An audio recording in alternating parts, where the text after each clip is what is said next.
Begitu banyak sampah di dalam hatinya tersebut. Semoga Allah selamatkan semuanya. Amin.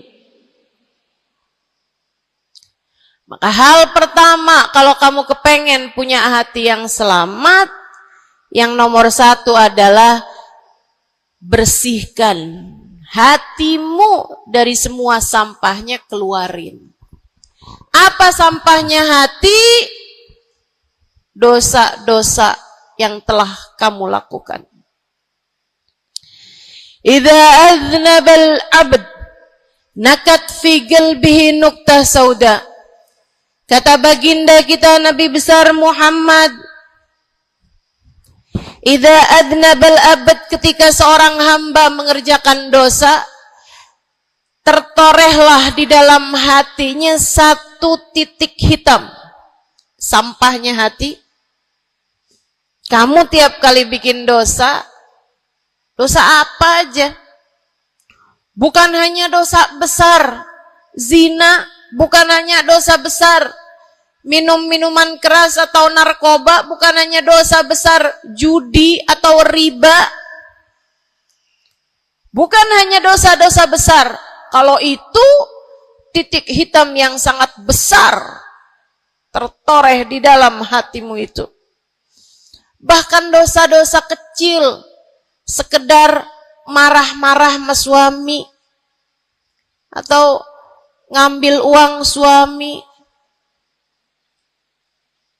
Gimana? Pernah? Rezeki istri solehah ustazah. Lagi mau nyuci, kelihatan, alhamdulillah. Emang haram ya ustazah? Ya haram, bukan punya kamu. Kan katanya ada hak istri dalam harta suami. Iya betul kalau dia kasih. Kalau dia kasih, kalau nggak kasih, nggak halal juga.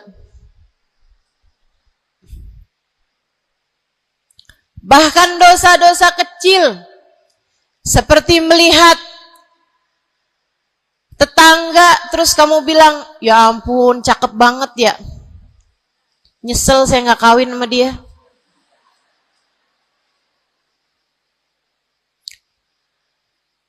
Dosa. Seperti memandang seseorang dengan pandangan menghina. Seperti membicarakan aib orang lain. Setiap kali kamu berbuat dosa, apapun bentuk dosanya, satu titik hitam tertoreh di dalam hatimu itu.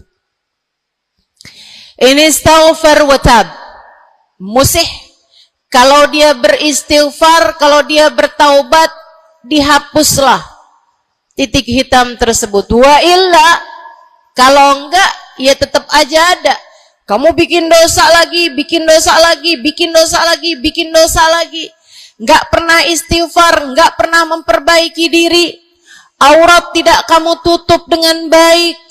Sehingga akhirnya setiap kali kamu keluar dilihat oleh laki-laki yang bukan mahrammu. Satu titik hitam, satu titik hitam, satu titik hitam. Sampai terkadang hati seseorang dipenuhi dengan titik-titik hitam.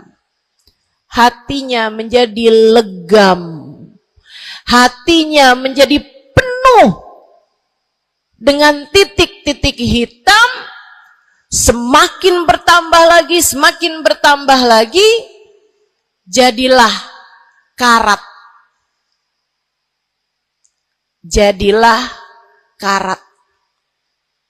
Kalau udah jadi karat, na'udzubillah. Ini yang Allah sebutkan di dalam Al-Quran. Kata Allah, kalla, a'udzubillahi minasyaitonirrajim, kalla, bal rana ala qulubihim bima kanu yaksibun, kalla, innahum an rabbihim yawma idin lamahjubun. Kalla, kata Allah, balran, ada ran, ada karat di dalam hati mereka, tersebab dosa yang menumpuk tanpa pernah dimohonkan ampunan. Kalla innahum an rabbihim yawma idzin lamahjubun. Orang kalau hidup bawa karat hasilnya apa? Orang kalau hidup bawa karatnya hati hasilnya apa ya Allah? Kalla innahum an rabbihim yawma idzin lamahjubun. Orang yang hatinya punya karat pada hari tersebut ia akan terhalang dari Allah Tuhannya. Guru saya Sayyidil Habib Umar bin Hafid menyampaikan tafsir mengenai ayat ini. Kata Habib Umar bin Hafid, tidak mati dengan membawa iman. Orang yang hatinya penuh dengan karat, apabila datang ajal menjemput, iman tercerabut dari dalam hatinya, hingga ia pun mati, keluar dari atas muka bumi ini dengan tanpa membawa iman Islam.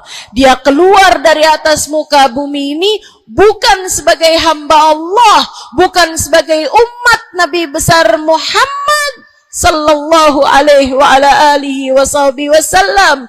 Dia meninggal dunia dalam keadaan su'ul khatimah.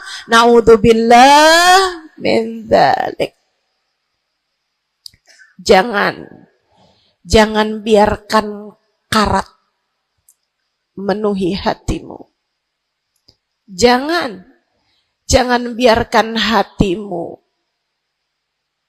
dosa-dosa yang telah kamu lakukan menjadi berkarat dalam hatimu itu. Saya kesian sama kamu. Nggak apa-apa. Hidup terus-terusan ngontrak, nggak apa-apa.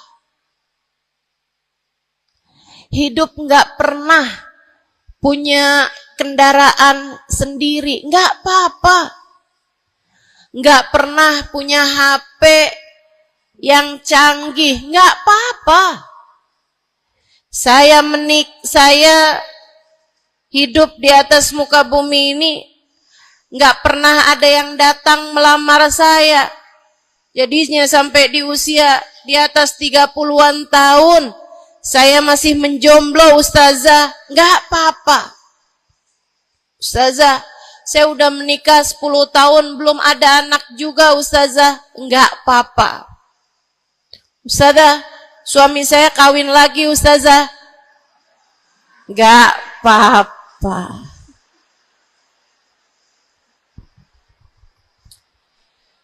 Hidup di dunia ini, apapun yang terjadi, semuanya hanyalah sementara. Kamu hanya perlu memastikan agar tatkala datang ajal menjemput, kamu punya modal. Dan modal utamanya yang nomor 1 adalah hati yang bersih. Hati yang selamat.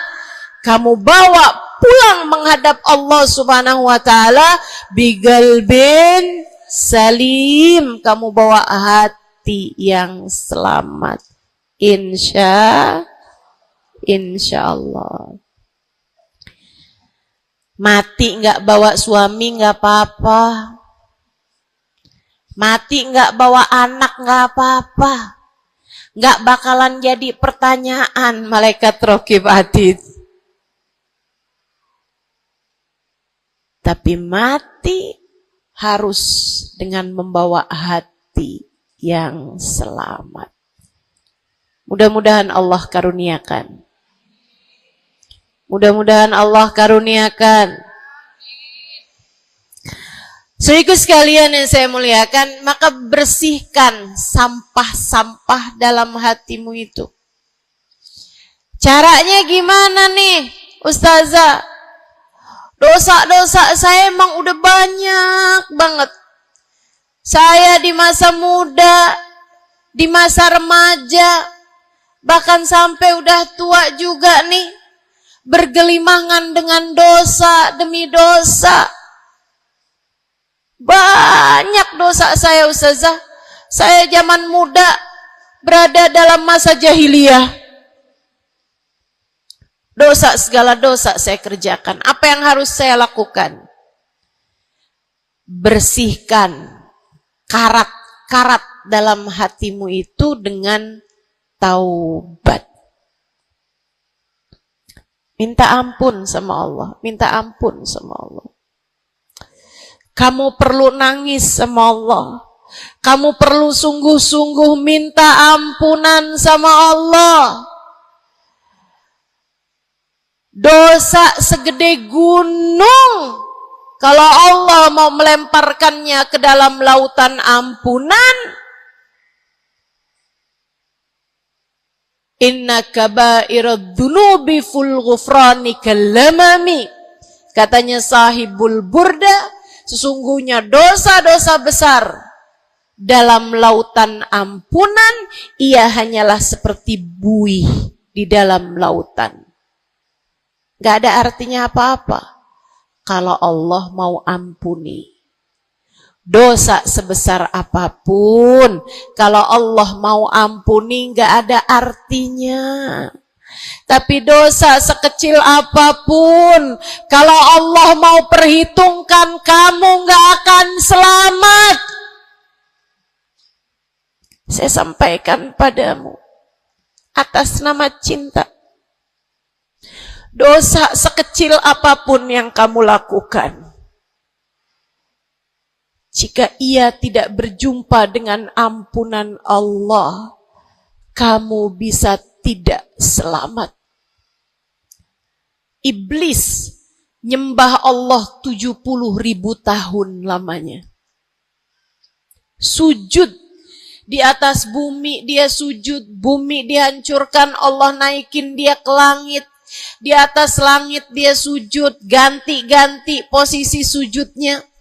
Karenanya Imam Ghazali dalam kitabnya Minhajul Abidin mengatakan, ma min buk'ah minal ard was sama, tidak ada satu jengkal tanah, baik di bumi ataupun di langit, illa waqad sajad iblis fihi sajdah. Iblis udah pernah sujud di sana, di semua tempat di bumi maupun di langit. Paling banyak ibadahnya ternyata bukan seorang wali. Paling banyak ibadahnya ternyata bukan seorang nabi. Kalau hitung-hitungan panjang-panjangan ibadah, ibadahnya iblis lebih panjang daripada siapapun dari makhluknya Allah Subhanahu wa ta'ala yang pernah tinggal di bumi ini. Akan tetapi dia nggak nurut. Iblis ibadah 70.000 tahun, nggak nurut sekali doang, sekali aja. Wa idh qulna lil malaikati isjudu li Adam fasajadu illa iblis. Ketika kami memerintahkan seluruh makhluk yang ada di langit, seluruh malaikat kami perintahkan, wahai malaikat-malaikatku, sujudlah kalian kepada Adam. Fasajadu, mereka semuanya sujud, illa iblis, kecuali iblis doang, tantang petenteng gak mau sujud. Allah tanya, ma manaka antas judali Adam id amartuk. Iblis, apa yang bikin kamu gak mau sujud kepada Adam, padahal aku yang telah memerintahkanmu? Bukankah kamu selama ini sujud di bumi, di langit untuk menyembahku? Sekarang aku perintahkan padamu untuk sujud, kenapa kamu gak mau sujud padanya? Iblis gak bilang, ya Allah, kan perintahnya tadi malaikat, saya kan bukan malaikat ya Allah. Gak gitu. Gak gitu. Saudariku sekalian yang saya muliakan, bahkan iblis gak bilang, males ya Allah saya sujud, lagi bisulan, misal. Enggak gitu juga. Maka orang yang meninggalkan taat karena malas, karena bodoh misalnya, itu lebih dimaklumi teman-teman. Daripada yang kayak iblis ini nih. Ketika ditanya apa yang membuatmu gak mau sujud, wahai iblis, kepada Adam, iblis dengan pongahnya, dengan sombongnya mengatakan, ana khairun minhu, saya lebih baik daripada Adam. Khalaqtani min nar wa khalaqtahu min tin. Saya berasal dari api, sementara Adam berasal dari tanah. Tanah diinjak-injak ya Allah, sementara api begitu hebatnya. Fahbit minha fa innaka rajim. Kata Allah, kita yang taat sama dosa sama-sama baik.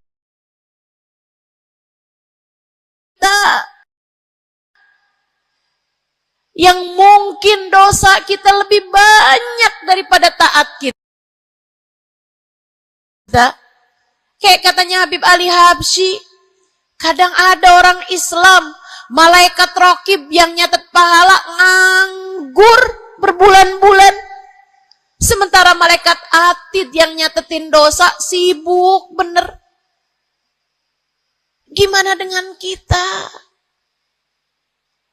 Iblis hanya satu saja melanggar aturan Allah. Allah kemudian mewahyukan padanya, keluar kamu wahai iblis dari surgaku, sesungguhnya kamu terkutuk. Kamu, kalau Allah mau memperhitungkan satu saja dosa kamu, kamu nggak akan selamat. Saya sampaikan padamu, iya kamu, semua yang dengerin saya. Kalau Allah mau memperhitungkan satu saja dosamu, kamu nggak akan selamat. Kamu tidak akan selamat. Tapi kan saya anaknya Fulan bin Fulan. Tapi kan saya keturunannya Fulan bin Fulan. Tapi kan saya istrinya Fulan bin Fulan. Bu, Kak, Dek, Nak, nggak selamat siapapun kamu. Anaknya Nabi Nuh, nabinya Allah tenggelam. Pamannya Nabi Muhammad, paman baginda kita Nabi besar Muhammad, Abu Lahab, Allah tuliskan kehancurannya, kecelakaannya, kebinasaannya di dalam Al-Quran. Mau siapa yang kamu andalkan? Tapi kan saya udah banyak bikin taat, saya tiap malam bangun tahajud. Kamu nggak nyampe seujung kukunya ibadah iblis 70.000 tahun. 70.000 tahun. Sujud pada Allah SWT di tiap jengkal tanah. Nih tanah yang sekarang kita jejak ini pernah dibikin sujud sama iblis. Waktu iblis tinggal di atas muka bumi ini. Tapi semuanya nggak manfaat. Kalau Allah mau memperhitungkan satu saja dosa hambanya, ia tidak akan selamat. Sebab Allah hanya mau menerima hati yang tidak ada sampah di dalamnya. Sebab hanya berkenan menerima hati yang tidak ada noda-noda di dalamnya. Sampah hatimu bersihkan. Dosa-dosamu taubati. Mintalah ampun kepada Allah. Mintalah ampun kepada Allah. Bangunlah di waktu malam, mandilah dengan mandi taubat. Saat-saat mandimu kamu bilang dalam hatimu, ya Allah, sebagaimana air membersihkanku dari segala kotoran-kotoran di badanku, ya Allah, bersihkanlah dosa-dosaku dengan hujan ampunanmu. Kemudian sholatlah 2 rakaat, 4 rakaat, sholat taubat. Kemudian sesudahnya, mulailah kamu ingat dosa-dosamu. Mulailah kamu ingat dosa-dosamu. Dari sejak kamu balik sampai sekarang ini. Betapa ia telah menggunung, betapa ia telah melumuri dirimu itu, betapa ia telah menjadikan dirimu kotor. Kemudian ingatlah nikmat yang telah Allah SWT berikan, bahwa bersama dengan banyaknya dosa-dosamu, ia tak henti-henti memberikan kepadamu kenikmatan demi kenikmatan. Bahwa meski matamu berulang-ulang kau pandang yang haram dengannya, Allah masih membiarkan matamu dapat melihat. Betapa meskipun telingamu berulang-ulang kamu pakai untuk mendengarkan aib-aib orang, nyatanya sampai sekarang telingamu masih dapat mendengar. Betapa lisanmu, berapa banyak hati tersakiti dari lisanmu itu. Mertuamu kamu sakiti, suamimu kamu sakiti, anakmu bahkan kamu sakiti. Bodoh banget sih jadi anak. Astagfirullah, astagfirullah. Kamu kok bandel banget sih, mama nyesel punya anak kayak kamu. Astagfirullah.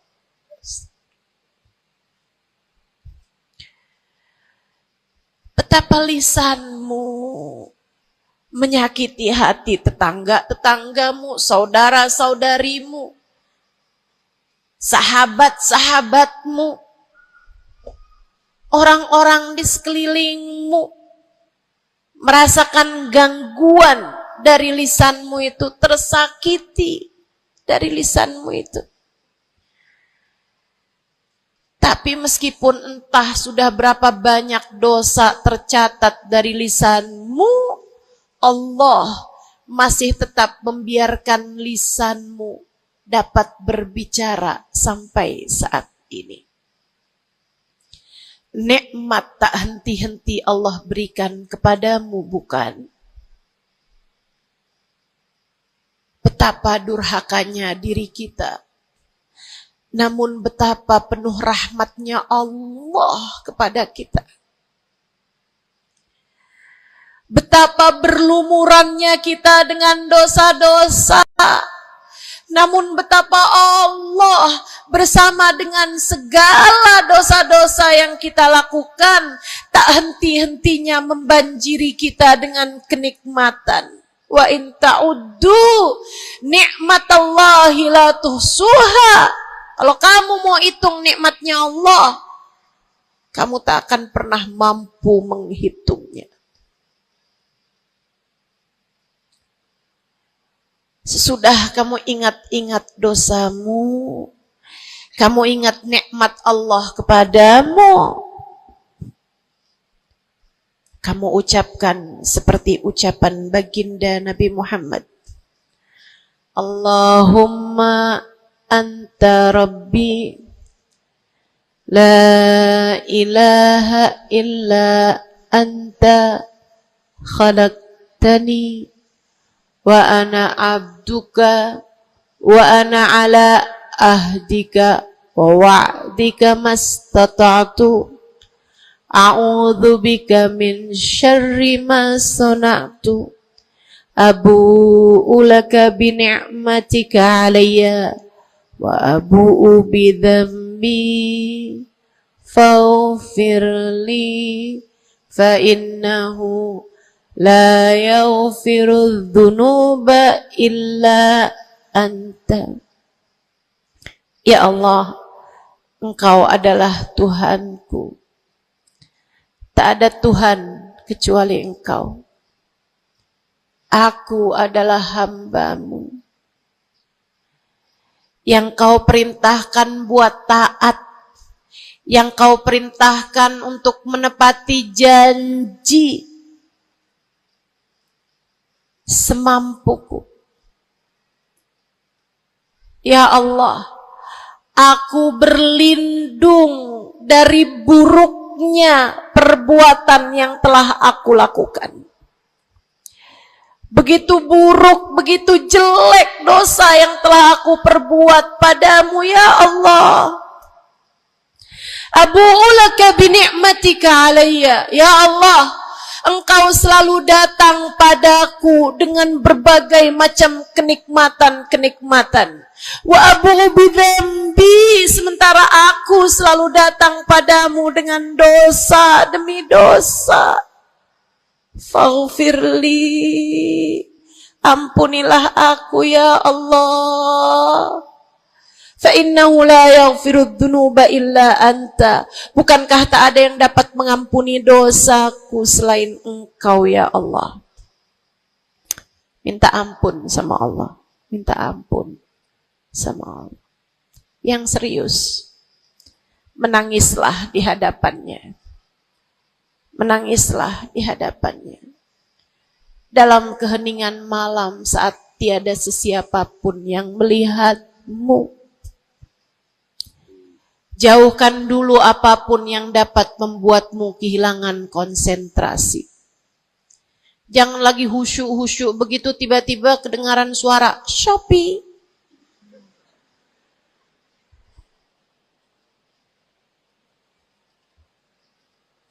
Kamu langsung jadi hilang konsentrasi. Yang mana nih ya?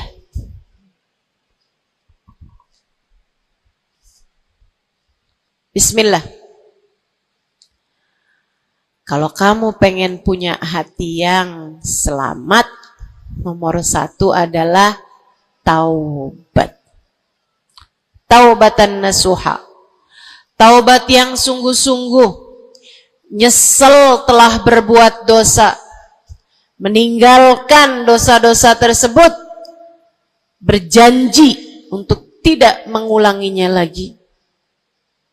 Jika dosanya terkait sama manusia, ada syarat keempat yang harus dilakukan, yaitu meminta maaf kepada orang yang telah engkau sakiti hatinya tersebut. Yang kamu habis bikin dosa sama dia, minta maaf. Mudah-mudahan Allah SWT ampuni dosa-dosa kita. Amin. Semoga Allah ampuni dosa-dosa kita. Amin. Ketika ada seorang ulama ditanya, ya Syekh, wahai Syekh, kalau saya nih punya banyak hajat nih, punya banyak permintaan, tapi waktunya sempit buat doa. Doa apa yang seharusnya saya panjatkan? Misalnya nih, lagi sebentar nih bisa kepegang Hajar Aswad. Lagi sebentar nih bisa ada di depan Ka'bah. Lagi sebentar nih bisa ada di dekat makam Nabi Muhammad SAW. Sesudah kita ucap salam kepada baginda Nabi. Ini apa nih yang harus saya minta kepada Allah? Hajat saya banyak, sementara waktu saya sempit buat doanya. Apa yang harus saya mintakan? Apa sebaik-baik hajat yang perlu kita mintakan di saat tidak banyak waktu untuk memintanya kepada Allah? Syekh tersebut menjawab, is'alil maghfirah, mintalah ampunan dari Allah. Sebab bagaimana mungkin kamu meminta hajat-hajat yang lain sementara kamu masih belum berada dalam pandangan rahmatnya Allah. Kamu masih terusir dari pintunya. Kamu udah minta-minta. Nih kayak istri lagi minggat sama suaminya. Kemudian dia WhatsApp, tolong dong transferin saya. Lah balik dulu.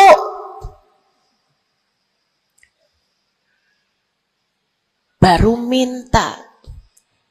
Tiap kita ngerjain dosa adalah tiap langkahan kita menjauh dari Allah Subhanahu wa ta'ala. Tiap kali kamu mengerjakan dosa adalah langkahan-langkahanmu menjauh dari Allah Subhanahu wa ta'ala. Karenanya mendekat dulu, masuk dulu, Allah bukain pintu dulu, baru deh silahkan minta yang lainnya. Kalau sempit waktumu, mintalah ampunan dari Allah Subhanahu wa ta'ala. Ini kan kerjaan kita nih suka salah-salah kalau doa. Giliran lagi ada hujan nih, wah doa mustajab, langsung. Ya Allah jodoh ya Allah. Yang cakep, yang ganteng, yang kaya, yang setia, yang soleh. Banyak bener. Padahal kalau ngelihat dirinya kagak ada pantes-pantesnya. Kalau kamu pengen jodoh yang soleh, solehahkan dulu dirimu itu.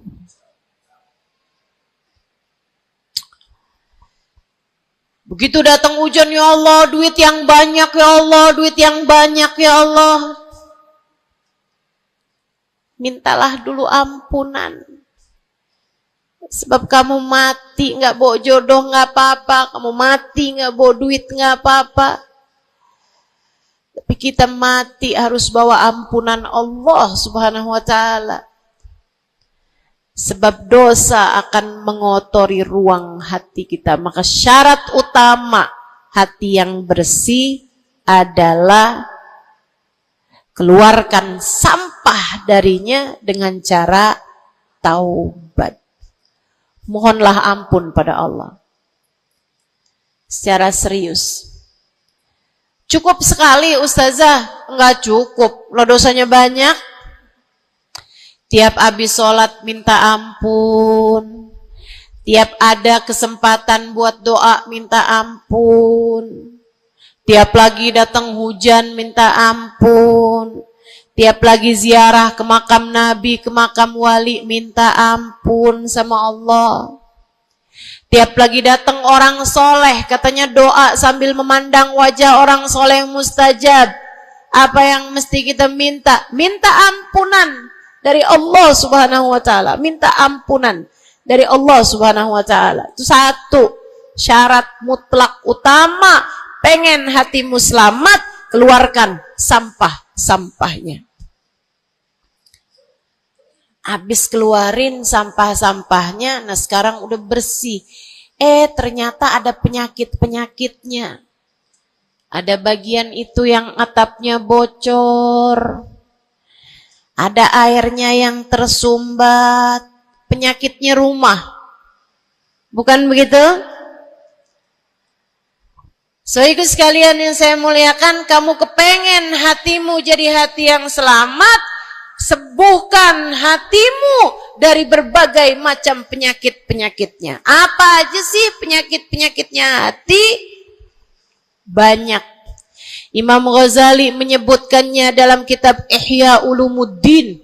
Sampai jadi satu kitab yang tebal membahas mengenai hal-hal yang buruk yang ada dalam hati manusia.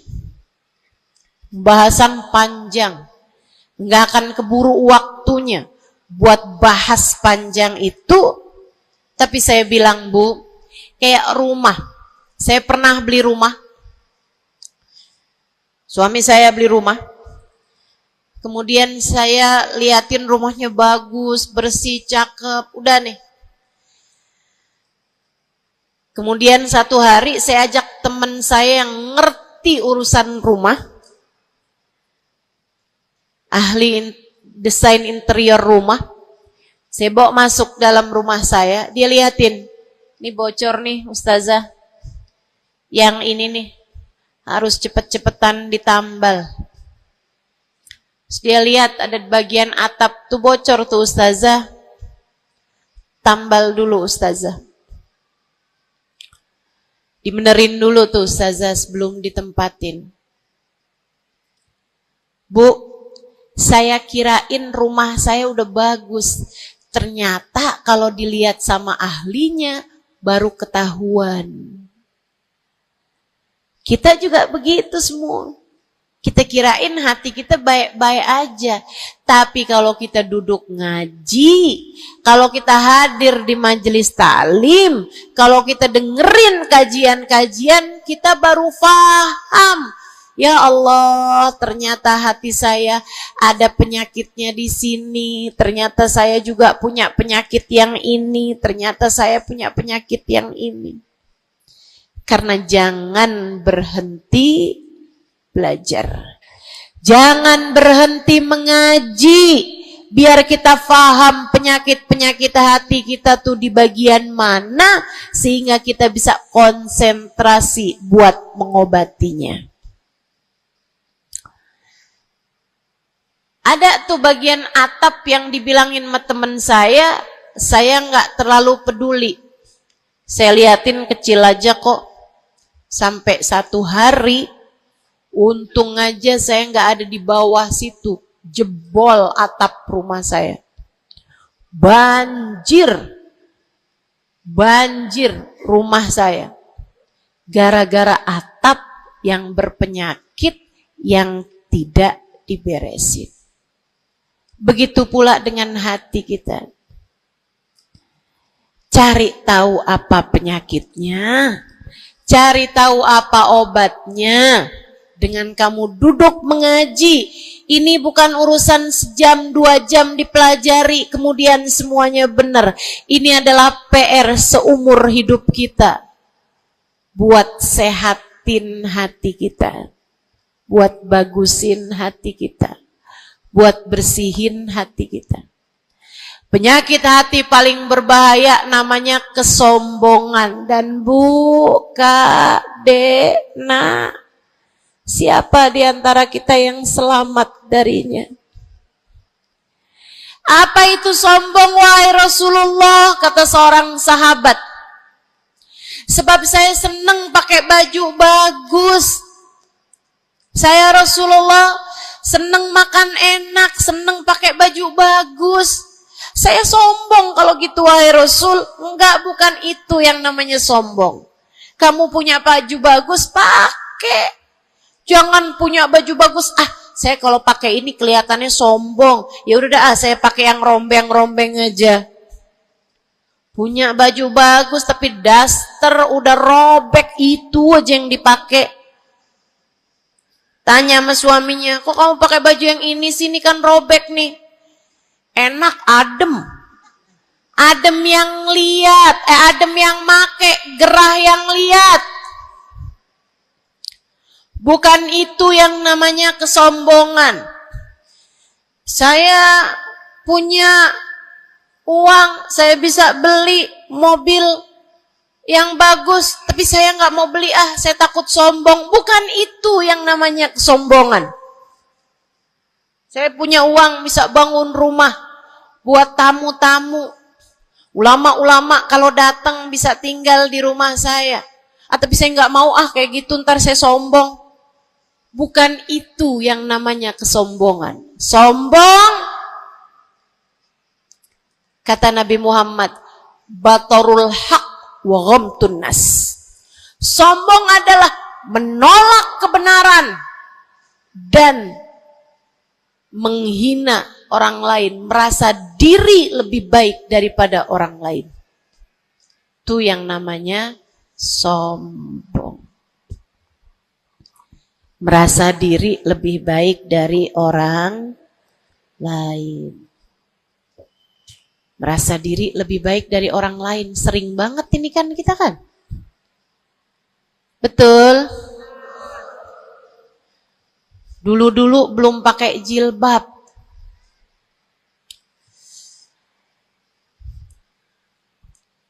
Nggak ngerjain taat yang namanya menutup aurat. Habis itu kemudian pergi majelis, hadir kajian pakai jilbab, rapi banget.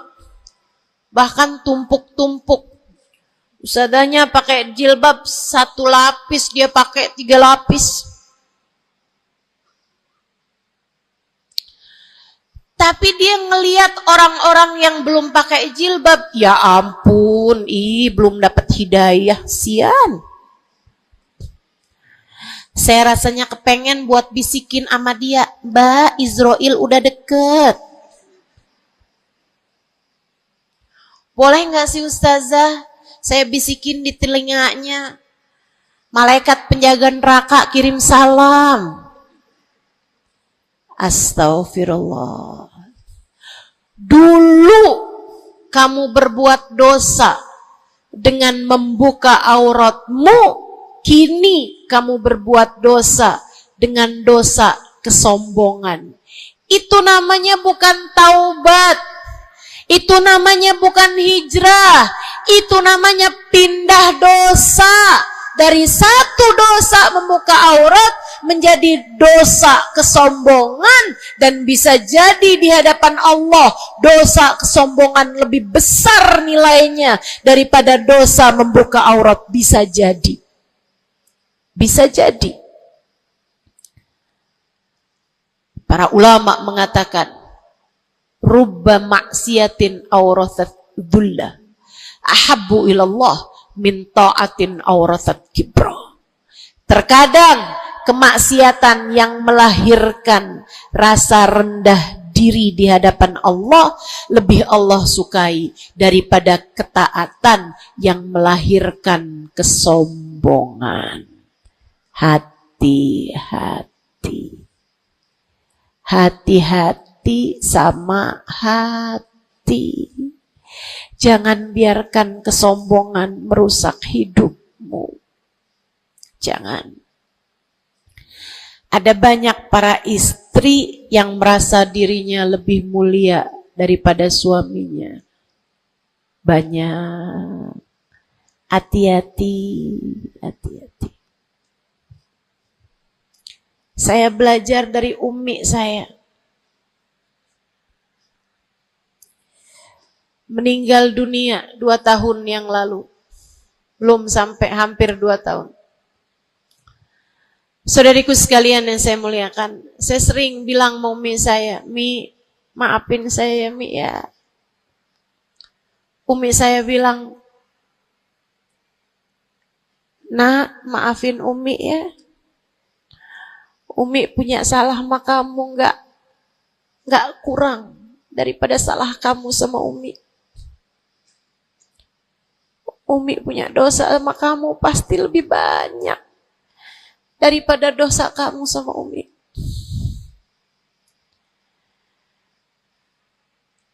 Itu rasa yang jarang dimiliki para ibu. Seringnya ibu tuh merasa selalu lebih baik daripada anaknya. Seringnya ibu tuh merasa dia nggak punya salah, dia nggak punya dosa. Yang punya dosa banyak tuh anaknya kepada dirinya, bukan begitu? Ayo minta maaf dulu sama ibu. Ayo minta maaf dulu. Kan seringnya bilang gitu sama anak-anak kita. Kamu tuh nak, ibu ini adalah ibumu, surgamu berada di bawah telapak kakiku. Waduh. Betul, al-jannah tahta aqdamil ummahat. Tapi ucapan kamu yang semacam itu kesombongan. Yakin bakal masuk surga? Yakin? Yakin bakal masuk surga, Bu? Para ibu yang suka bilang surgamu anakku berada di bawah telapak kaki ibumu, yakin kamu bakal masuk surga? Hah? Allah nggak pernah wajib memasukkanmu ke dalam surga, Bu. Allah nggak pernah wajib menghindarkanmu dari api neraka, Bu. Allah nggak pernah wajib menjadikanmu ada di belakang Nabi Muhammad. Kalau kamu sampai Allah usir dari surganya, Allah masukkan kamu ke dalam nerakanya, kamu bisa apa? Kalau saat Nabi Muhammad menggiring umatnya dan kamu tidak bisa ada di belakangnya, kamu terusir dari rombongan Nabi Muhammad, kamu bisa apa? Kamu bisa apa? Nilaimu yang sesungguhnya nanti di akhirat kelihatannya. Nilaimu yang sesungguhnya nanti di akhirat kelihatannya. Jadi kalau kamu mau sombong tar di akhirat, kalau sampai kamu bisa masuk ke dalam surga Allah, kalau kamu sampai berada di barisan-barisan terdepan dalam rombongan Nabi besar Muhammad, kalau kamu bisa makan dari buah-buahan surga, kalau kamu ada saat kamu mengucap salam kepada baginda Nabi Muhammad, matamu bisa memandang indah wajahnya, telingamu bisa mendengar indah suaranya, lisanmu bisa mengucapkan salam langsung di hadapannya. Silahkan membusungkan dada pada saat itu. Silahkan mau ngerasa diri kamu lebih baik daripada ahli-ahli neraka, silahkan. Tapi sekarang keadaannya belum tentu. Bagaimana jika seseorang yang kamu memandang dirimu lebih baik darinya, ternyata ia melenggang masuk ke dalam surga, sementara kamu Allah jerumuskan ke dalam api neraka? Keadaannya belum jelas, keadaannya belum tentu. Jangan pernah merasa diri lebih baik daripada siapapun. Jangan pernah merasa diri lebih baik daripada siapapun. Hatimu benerin rusak-rusaknya, penyakit-penyakitnya. Ada penyakit berbahaya namanya hasud. Ada penyakit berbahaya namanya hasud. Apa itu hasud? Seneng orang lain dapat kesulitan, seneng kalau orang lain dapat kemalangan, kesusahan, susah hati kalau orang lain dapat kesenangan. Tuh. Seneng orang lain susah, susah orang lain seneng. Itu namanya hasud. Ada tetangga naikin rumah, bangun rumah, dia naik darahnya. Ada orang tetangganya yang sebelah kiri beli mobil, dia pun diangkut pakai mobil ambulan. Busuk bener hatinya, dimakan sama sifat namanya sifat hasud. Nggak seneng lihat orang lain seneng. Kalau orang lain dapat kesusahan seneng bener. Si ibu itu kemarin habis tabrakan, pantas aja dia tabrakan. Kamu tahu kan, si ibu yang itu tuh suka ngerebut laki orang. Ngerebut suami orang jelek, teman-teman, jelek. Jelek. Tapi kamu ngomongin orang juga perbuatan yang jelek, sama jeleknya. Yuk belajar. buat jangan punya sifat hasud. Dia kok bikin pengajian besar, pengajian kita harus lebih besar.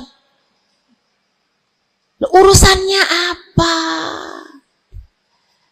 Bukankah majelis itu adalah dakwah mengajak orang kepada Allah? Hatimu jagain, hatimu jagain, hatimu jagain. Ada yang bisa begitu, alhamdulillah. Ada ustazah yang lebih pandai darimu, alhamdulillah. Minta doa, ambil ilmunya. Bukan malah dihasutin. Hati-hati, hati-hati. Jangan sampai hasutmu membawamu kepada terusir dari rahmatnya Allah. Kayak Bal'am bin Ba'ur.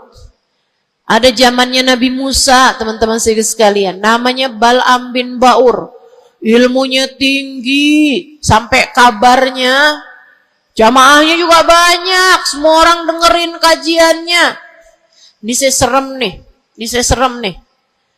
So ikut sekalian nih, ngeri banget nih. Ini buat orang kayak saya nih, ngeri banget nih pembahasan ini nih. Ada orang berilmu, pinter banget. Namanya Bal'am bin Ba'ur. Zamannya Nabi Allah Musa. Jamaahnya banyak. Kalau dia hadir kajian, semua orang di kampungnya hadir semuanya. Imam Ghazali cerita, dia sampai-sampai dari berilmunya, ilmunya tingginya, Allah kasih sama dia ilmu yang tinggi. Kalau dia ada dapat pertanyaan yang dia nggak tahu jawabannya, dia doa bisa lihat jawabannya langsung dari Lauhil Mahfuz. Kurang pinter apa? Kurang berilmu apa? Kurang hebat apa? Kurang dekat apa sama Allah? Kamu jadi ustazah, berapa banyak ilmumu? Kamu jadi seorang pendakwah, berapa banyak ilmumu? Kamu yang dianggap sebagai ulama, berapa banyak ilmumu? Merunduklah. Saudariku sekalian yang saya muliakan, si Bal'am bin Ba'ur, kabarnya sampai para malaikat turun ikut serta mencatat pelajaran-pelajaran yang dia berikan. Yang ngaji sampai bukan cuman orang, bukan cuman jin ikut ngaji, sampai malaikat-malaikat Allah ikut ngaji. Kurang apa hebatnya? Tapi Allah hancurkan Bal'am karena sifat hasud. Nabi Allah Musa datang ke kampungnya Bal'am bin Ba'ur. Jamaahnya Bal'am bin Ba'ur semua datang kepada Nabi Musa. Nabinya Allah, tentu saja semua datang. Semuanya datang kepada Nabi Musa. Semua minta doa kepada Nabi Musa. Semua berharap berkah dari Nabi Musa sebagai seorang nabinya Allah Subhanahu wa ta'ala. Jalla jalaluhu wa ta'ala azamatuh. Yang biasa hadir di majelisnya Bal'am kepengen istiqomah, kepengen rutinannya nggak terganggu, jadi dia tetap bikin rutinan walaupun ada Nabi Allah Musa alaihissalam. Jamaahnya dikit yang hadir. Mulai nih orang-orang yang berpenyakit datanglah kepada Bal'am bin Ba'ur. Rupanya Bal'am bin seorang nabinya Allah. Dia nggak lihat Nabi Musa sebagai seorang yang diberi kelebihan lebih banyak daripada dirinya karena diwahyukan wahyu kepadanya. Bal'am bin Ba'ur termakan sifat hasud. Ia pun berdoa meminta kepada Allah, ya Allah hancurkanlah Musa. Ya Allah hancurkanlah Musa. Hancurkanlah Musa ya Allah. Saudaraku sekalian yang saya muliakan, Allah angkat semua kelebihannya Bal'am bin Ba'ur. Bahkan kabarnya dialah orang ateis pertama di atas muka bumi ini yang mengatakan alam semesta enggak ada Tuhannya. Ngeri, ngeri, ngeri. Allah cabut bahkan iman dari dalam hatinya Bal'am bin Ba'ur. Iman Allah cabut. Dari yang asalnya berilmu kayak begitu, Allah sampai cabut imannya, teman-teman saudaraku sekalian. Allah pun ceritakan tentang Bal'am bin Ba'ur dalam Al-Quran. Kata Allah Subhanahu wa taala, "A'udzu billahi minasyaitonir rajim. Famathaluhu kamathalil kalbi in tahmil alaihi yalhath au tatrukhu yalhath." Perumpamaannya Bal'am bin Ba'ur seperti anjing. Kalau kamu angkat, dia menjulur-julurkan lidahnya. Kalau kamu tinggalkan, dia pun juga tetap menjulur-julurkan lidahnya. Dianjing-anjingin, bukan sama orang, sama Allah Subhanahu wa ta'ala. Lihat betapa Allah Subhanahu wa ta'ala kalau murka sama seseorang nggak tanggung-tanggung. Siapapun kamu, kalau Allah murka sama kamu, nggak tanggung-tanggung murka Allah. Bahkan kepada seseorang yang dibukakan lauhil mahfud kepadanya, Allah jadikan dia seperti anjing, kata Allah dalam Al-Quran. Jangan berani-berani punya sifat hasud. Ingat, kalau ada orang diberi kelebihan lebih daripada kamu, ingat, yang ngasih kelebihan itu satu, namanya. Kalau ada seseorang tertimpa kemalangan, jangan sok-sokan merasa diri lebih baik daripada orang tersebut. Ingat, yang ngasih kemalangan kepadanya hanya satu, namanya Allah. Hati-hati sama sifat namanya sifat hasud. Satu, bersihkan hatimu dari sampahnya yaitu dosa dengan cara taubat dan mohon ampun terus-terusan. Kedua, benerin rusak-rusaknya hatimu, penyakit-penyakitnya hatimu, yang terutamanya adalah sifat sombong dan sifat hasud. Hatimu belajar untuk tidak membenci siapapun. Hatimu belajar buat gak benci sama siapapun. Yang terakhir, kalau kepengen hatimu selamat, hiasi. Kalau rumah nih, udah sampahnya udah bersih, rusak-rusaknya udah dibenerin, udah direnovasi, sekarang tinggal yang terakhir. Apa itu? Hias-hiasi rumahmu. Pasangin horden, pasangin lampu yang bagus, pasangin lantai yang bagus, ditaruhin dekorasi-dekorasi, pajangan-pajangan kamu taruh-taruh, ada sofa, ada tempat tidur, dihias-hiasi rumahnya. Dicat rumahmu itu dengan warna-warna yang cocok, kan begitu? Hiasi hatimu dengan cinta. Hiasi hatimu dengan cinta. Hatimu ada cinta kepada yang semestinya dicinta. Siapa? Nomor satu Allah, nomor dua, nomor tiga, cintai apapun dan siapapun pada cintanya Allah dan Rasulnya. Cintai ulama karena mereka adalah pewaris para nabi. Cintai habaib dan syaraif karena mereka adalah orang-orang yang punya nasab sambung sama baginda Nabi besar Muhammad sallallahu alaihi wasallam.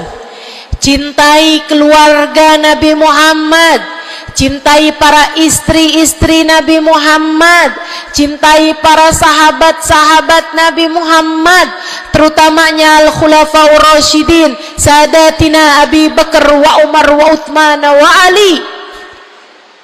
Cintai para sahabat Nabi Muhammad, cintai para ulama-ulama kita di sepanjang zaman, cintai Imam Syafi'i, Imam Maliki, Imam Hambali, Imam Hanafi. Cintai para ulama-ulama kita dari atas sampai kepada ulama-ulama kita yang sekarang ada. Cintai siapapun yang bawa Nabi Muhammad, bawa Allah, yang bikin kamu jadi kenal Allah, kenal Nabi Muhammad. Cintai. Pada cinta mereka terdapat cintanya Allah. Cintai anak-anak yatim sebab mereka dicintai sama Nabi Muhammad. Cintai orang-orang fakir karena mereka dicintai sama Nabi Muhammad. Cintai suamimu sebab kalau kamu cintai suamimu ya, bukan suami orang. Punya suami nggak dicintai, suami orang dia cintai. Astaghfirullah. Cintai suamimu, Bu, sebab dalam cintamu kepadanya mendekatkanmu kepada cintanya Nabi Muhammad, mendekatkanmu kepada cintanya Allah. Kamu sayangi, kamu hormati, kamu muliakan suamimu, Allah ridho kepadamu, Nabi Muhammad sayang kepadamu. Cintai orang tuamu sebab Allah memesankan kepada kita untuk cinta kepada orang tua kita. Cintai anak-anakmu sebab mereka umatnya Nabi Muhammad. Mereka umatnya Nabi Muhammad. Nabi Muhammad sangat sayang sama umatnya yang masih kecil-kecil. Nabi Muhammad sangat sayang sama umatnya yang masih belia, masih remaja. Mereka disayangi sama Nabi Muhammad, maka kamu pun harus sayang sama mereka. Yang tua-tua diantaramu sayangin, yang muda-muda diantaramu sayangi.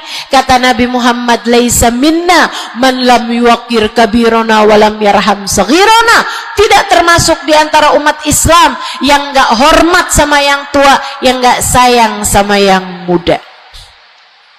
Cintai semuanya. Terakhir, cintai dirimu sebab kamu umat Nabi Muhammad. Cintai dirimu sebab kamu hambanya Allah. Jangan merasa diri nggak berharga. Dirimu berharga. Dirimu layak masuk surga kalau kamu taat sama Allah. Jangan menganggap diri nggak ada artinya. Jangan. Kamu berarti sebab ada kalimat paling tinggi di dalam hatimu. Bunyinya kalimat La ilaha illallah Muhammad Rasulullah. Kamu berharga, saudariku sekalian. Kamu berharga. Jangan mau menghinakan dirimu dengan kemaksiatan. Jangan mau menghinakan dirimu dengan merebut suami orang. Jangan mau menghinakan dirimu dengan berharap uang, kemudian kamu meminta-minta kepada orang, kamu mengemis-ngemis kepada orang. Kamu umat Nabi Muhammad, kamu hamba Allah Subhanahu wa ta'ala. Kalimat indah ada di dalam hatimu. Jangan hinakan dirimu itu. Mari terhormat, jalanin sholat, jangan pernah tinggal. Mari terhormat, tutup auratmu, jangan dibuka-buka. Mari terhormat, cintai dirimu, bangun di waktu malam, sholat malam, angkat tangan, minta kepada Allah. Mari terhormat, baca sholawat sebelum tidur. Wahai Rasulullah, saya adalah umatmu, berharap akan dapat masuk surga di belakangmu ya Rasulullah. Mari cintai dirimu sebagai hamba Allah, sebagai umat Nabi Muhammad. Insya Allah. 3 hal itu jika kamu lakukan, bersihkan hati dari dosa-dosa, sembuhkan penyakitnya hati yang ada dalam dirimu, kemudian yang terakhirnya, hiasi hatimu dengan cinta dan kasih sayang kepada siapapun yang ada di atas muka bumi ini. Sayangi aja semuanya, cintai aja semuanya, sebab dalam cinta kepada semuanya terdapat cintanya Allah dan Rasulnya. Saya sakit, tapi saya tetap datang ke Pontianak karena saya sayang, karena saya cinta sama orang-orang Pontianak. Bukan karena Pontianaknya, tapi karena yang berkumpul di sini adalah umatnya Nabi Muhammad. Saya berharap dengan saya datang padamu, umatnya Nabi Muhammad, semoga Nabi kalian berkenan memandang saya dengan kasih sayangnya. Saya datang ke sini walaupun sakit, karena saya tahu kalian semua hambanya Allah. Ada keberkahan dalam diri kalian yang saya berharap mendapatkan itu. Saya berharap dengan saya datang padamu, Allah Tuhanmu berkenan merahmati saya sebagai hambanya. Yuk, sayangi semuanya. Yuk, cintai semuanya. Rabbana zalamna anfusana wa illam taghfir lana wa tarhamna lanakunanna minal khasirin. Rabbana atina fid dunya hasanah fil akhirati hasanah wa qina adzabannar. Bifadli subhana rabbika rabbil izzati amma yasifun, wassalamun alal mursalin, walhamdulillahi rabbil alamin. Assalamualaikum warahmatullahi wabarakatuh.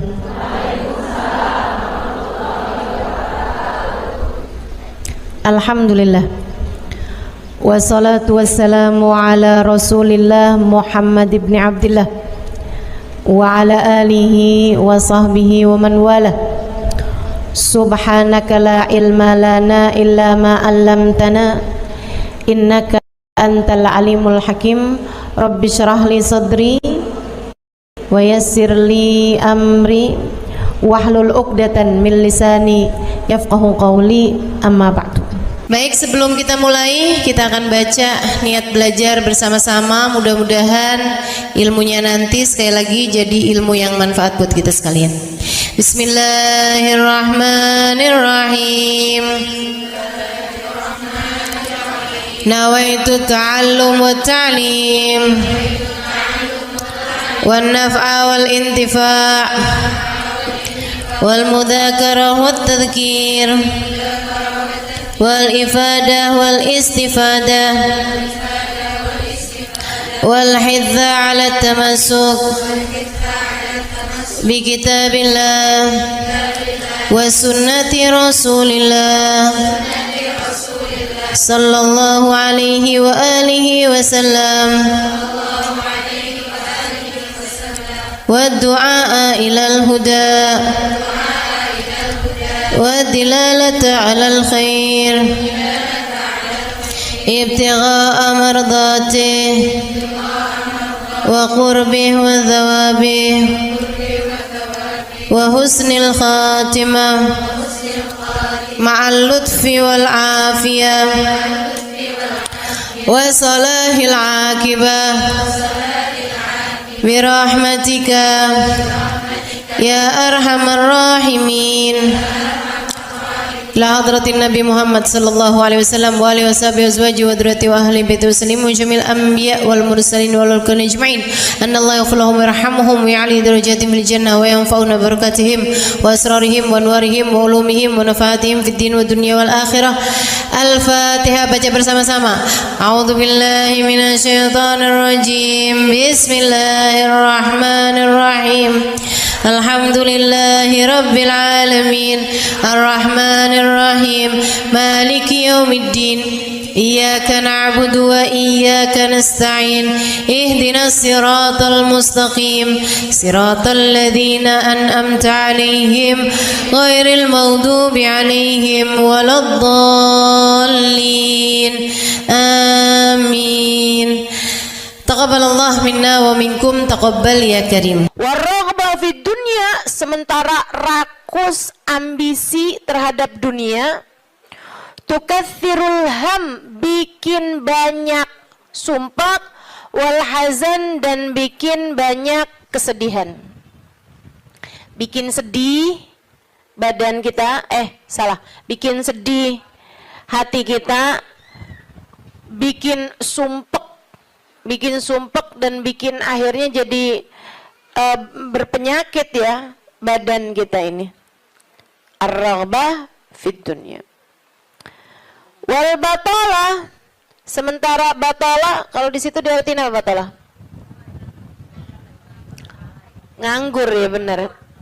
Cuman bahasa yang enak apa ya? Tugasil galba, lalai dari Allah, maksudnya ya nggak kepengen dunia juga, nggak kepengen akhirat juga gitu, kayak gabut. Anak zaman sekarang bahasanya gabut ya. Gabut itu apa sih sebenarnya?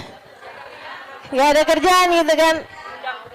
Itu kayak ada singkatan nggak butuh gitu kali ya dari itu ya. Nggak ngapa-ngapain gitu, pengangguran aja gitu, nggak jelas. Wal batalah tuh terlena, nganggur gitu kan, tidur mulu gitu, luntang lantung. Ada orang luntang lantung gitu kan, dibilang luntang lantung, dibilang lantung luntang. Tugasil galba, bikin keras hati. Bikin keras hati. Nganggur itu penyakit bahaya memang. Bahaya. Wa qala alaihi salatu wassalam, dan bersabda pula baginda Nabi besar Muhammad, Naja awwalu hadhil umma bizzuhdi wal yaqin. Awal umat ini terselamatkan dengan zuhud, wal yakin, dan dengan keyakinan yang kuat. Wasayahlik akhiruha bil hirsi wa tulil amal, dan akan hancur akhirnya umat ini, akan hancur disebabkan hirs, ambisi terhadap dunia, wa tulil amal, dan panjang angan-angan. Wa ma warada minal ayati wal akhbar wal athar fi dammid dunya wa dammil muhibbina laha warraghibina fiha wa dammil hirsi 'alaiha kharijun anil hasr. Dan apa yang warid, apa yang datang dari ayat, hadis, athar itu yang disampaikan oleh Nabi maupun para ulama, fi dammid dunya, dalam celaknya dunia, maksudnya mengenai betapa buruknya dunia, betapa buruknya orang-orang yang mencintai dunia, betapa buruknya orang yang ambisi terhadap dunia, dan mil hirs 'alaiha, betapa buruknya orang yang rakus terhadap dunia, banyak sekali kharijun anil hasr, enggak bisa kehitung. Ayat, hadis maupun ucapan para ulama mengenai betapa buruknya dunia, betapa buruknya para pecinta dunia dan lain sebagainya ini banyak banget hadisnya, keterangannya enggak kehitung. Watasani fil ulama, dan karangan-karangan para ulama rahmatullahi alaihim, semoga rahmat Allah senantiasa tercurah pada mereka, minas salaf wal khalaf, baik dari ulama zaman dulu maupun ulama-ulama belakangan, masyhunah bidzalik, penuh sekali dengan hal-hal yang seperti itu.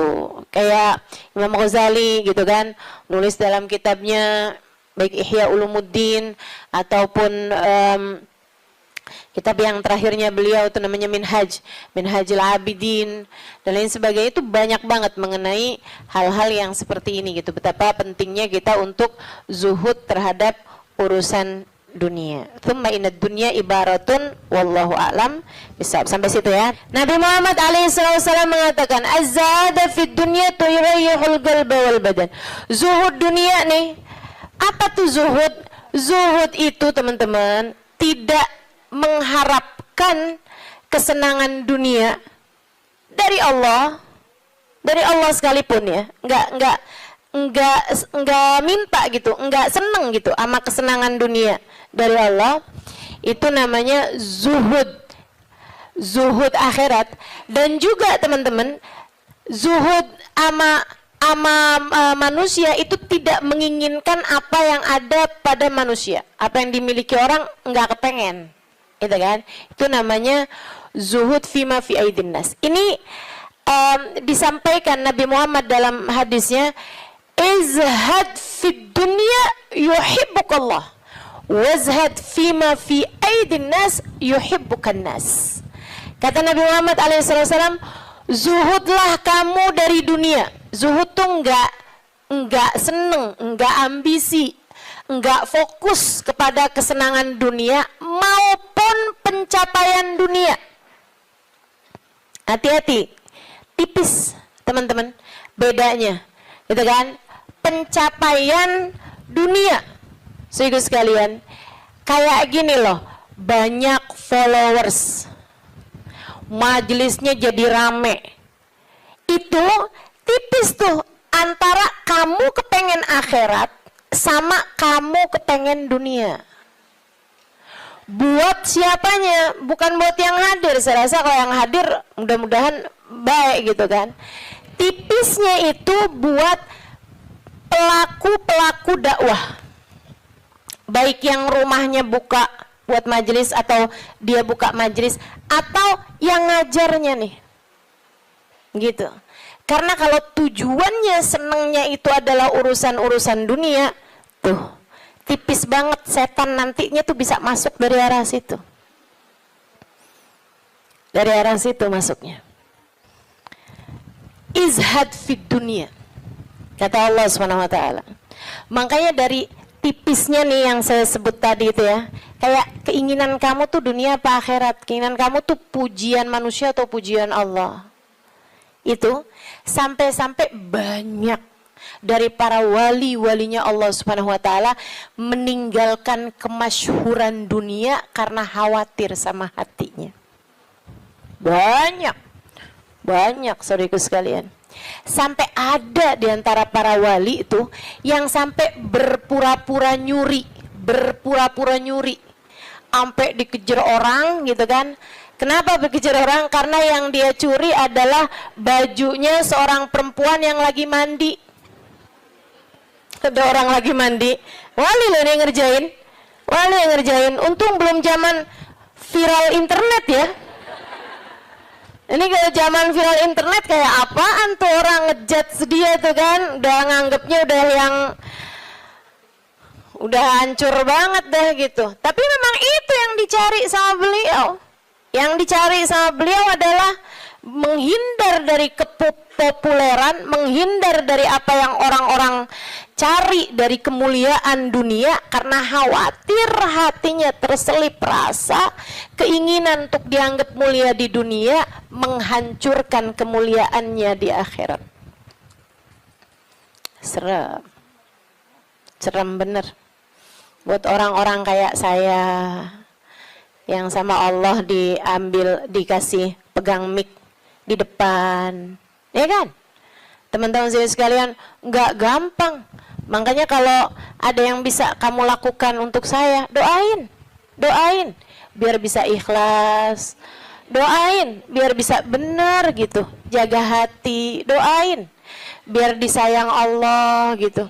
Kesian nih, begitu udah masuk nih setan, teman-teman sekalian, setan tuh ya datang ke pedagang beda, datang ke orang awam beda, datang ke ulama beda lagi. Waduh, yang datang ke ulama nih setannya juga ulama. Setannya juga kelas profesional, gitu kan? Jadi nggak ecek-ecek gitu loh. Setannya juga setan-setan berkelas, teman-teman saya sekalian. Nah itu kan yang belum tentu selamat gitu, belum tentu selamat. Masya Allah, Masya Allah. Ada tuh zamannya Imam, siapa ya? Ada Imam Ghazali cerita dalam Ihya-nya. Kita suka ketawa-ketawa tuh dengerin cerita Imam, maksudnya kalau baca ceritanya Imam Ghazali yang begitu-begituan. Kata Imam Ghazali dalam Ihya-nya tuh, ada orang atau di Minhaj ya, wallahu a'lam, pokoknya salah satu kitab Imam Ghazali lah. Imam Ghazali cerita, ada orang dia itu ulama, teman-teman. Cuman ulamanya itu masih suka yang ya gitulah, masih ada kesenangan dunianya, senang sama popularitas, senang sama dimuliain orang, senang sama ini sama itu sama ini sama itu. Ada satu ulama khomul, ulama yang lain nih, ulama yang nggak seneng namanya terkenal, nggak seneng, dia nggak seneng sama urusan begituan, urusannya antara dia sama Allah, tapi ilmunya luar biasa. Ulama yang kedua nih, yang kedua. Ini ulama yang pertama nih, saya nggak inget namanya gitu ya. Dua-duanya nih saya nggak inget namanya. Nah ulama yang pertama nih, dia lagi khutbah Jumat, teman-teman saya sekalian. Dia ngomong sesuatu yang dinisbatkan kepada ulama yang kedua yang nggak senang keterkenalan apa ini, teman-teman. Dia ngomong bahwa saya pernah dengar kayak, kan ada orang-orang itu ya Allah, mudah-mudahan Allah bersihkan hati kita semuanya nih ya. Ada orang-orang yang kalau cerita sama orang lain, bahkan di mic sekalipun, senang menunjukkan kedekatannya sama ulama yang lain atau sama orang-orang yang berilmu, guru-guru apa segala macam gitu kan ya. Yang tujuannya adalah biar orang tahu nih, gua deket sama si ini, gua deket sama si itu. Paham maksud saya? Mudah-mudahan Allah selamatkan hati saya, mudah-mudahan Allah selamatkan hati kita semua. Sehingga sekalian, dia bilang tentang ulama B nih. Dia bilang, saya pernah dengar syekh ini mengatakan gitu kan. Syekh itunya hadir di majelis tersebut, ya. Dan yang diomongin sama syekh A ini tentang syekh B itu nggak pernah diomongin sama syekh B-nya. Paham? Jadi ulama A ini bohong tentang ulama B. Bohongnya di khutbah Jumat cuman untuk menunjukkan betapa dekatnya dia sama ulama B tersebut itu. Dia ngomong kayak begitu, sehingga sekalian, tahu apa yang dikerjain sama ulama B? Ulama B ini yang, kenapa nih anak? Beliau berdiri nyabut bulu ketiak di tengah orang banyak. Beliau berdiri nih, beliau berdiri kemudian nyabut bulu ketiak. Heh, syekh, kurang ajar kamu. Ini waktunya khutbah. Saya nggak pasti itu khutbah Jumat atau khutbah yang lain nih ya. Ala kulli hal, syekh, ngapain kamu di waktunya khutbah, kamu malah cabut bulu ketiak? Duduk syekh, nggak punya adab. Kata syekh B ini, kamu yang nggak punya adab nak. Kamu yang nggak punya adab pak. Kenapa kamu mengingatkan saya untuk sesuatu hal yang sunnah? Nyabut bulu ketiak, kalau salah memang hari Jumat ya. Nyabut bulu ketiak hari Jumat hukumnya sunnah. Ala sunnah. Walimada astahi, dia bilang, kenapa saya mesti malu? Kamu gak punya malu apa depan orang-orang kamu nyabut bulu ketiak? Bulu ketiak itu kan buat laki-laki, sama laki-laki nggak aurat. Sesama perempuan aja nggak aurat. Bulu ketiak ya, maaf ya. Teman-teman sekalian, Beliau bilang, walimada astahi, kenapa saya mesti malu? Ana ala haq wa anta alal batil. Saya mengerjakan barang hak, kamu mengerjakan barang batil. Dia bilang, saya mengerjakan barang hak, nyabut bulu ketiak sunnah hari Jumat. Dia bilang, kamu ala batil, karena kamu menceritakan tentang saya sesuatu yang tidak pernah saya katakan. Saya Syekh Fulan min Fulan, sebutin nama dia namanya. Ya Allah, merah padam mukanya. Seram, teman-teman, seram. Ya gitulah. Kadang-kadang tuh sampai tipis banget keinginan dakwah atau keinginan pamer. Tipis. Setannya tuh ngebisikin sampai kayak suara semut. Katanya Nabi Muhammad alaihi salatu wassalam, "Ar-riya yadhubbu ala ummati kadhabibin naml." Riya itu bersuara di hati umat saya kayak suaranya semut. Nyaris enggak kedengeran. Enggak kedengeran suaranya. Antara kamu seneng agama Allah jadi tinggi atau kamu seneng nama kamu jadi tinggi. Tipis, segaris, bahkan lebih tipis daripada kulit bawang, teman-teman. Oke, mesti terus minta perlindungan sama Allah. Ya Allah, ya Allah, ya Allah, ya Allah. Bimbing terus ya Allah, ya Allah, ya Allah. Gitu. Mudah-mudahan Allah karuniakan keikhlasan bagi kita sekalian, insyaallah.